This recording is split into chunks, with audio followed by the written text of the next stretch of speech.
যদি কেউ খাইন এরকম ধনিয়া পাতা হইলে বেস্ট হয়। বড়ই ভর্তা যে যে খাইবা কইবা এরকম ধনিয়া পাতা দেওয়া।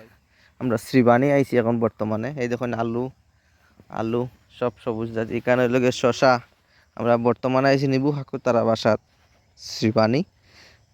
এখানে সবজি আমি দেখাই খুবই সুন্দর। এই দেখুন মূলা, বাঁধাকপি,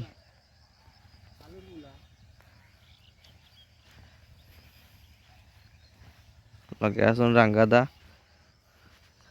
বাঁধাকপিটা বান্দরে ফাইলে কিতা করবো বুঝরাইনি।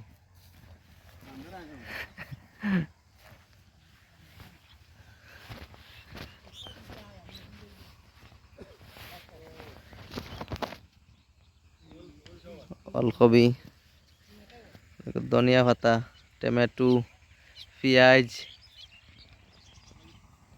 কত সুন্দর লাগে দেখুন। এটা মানে ওলকপির গাছ। বাঁধাকপি পাতা দেখরা, এটা আর একটা গাছ হয়ে গেছে নানি। ধনিয়া পাতা, তো সুন্দর সুন্দর ধনিয়া পাতা। হ্যাঁ, মাছ তরকারিত দিয়া খাইতা এটাই। বড়ই ভর্তা সবার জিবরা তো জল খায়। বড়ই ভর্তা কিন্তু বড়ই উঠে গেছে কিন্তু করিমগঞ্জ শ্রীভূমি উঠে গেছে। চলেন ছোট্ট একটা মিনি ব্লগ করছি সবজির, দেখবা।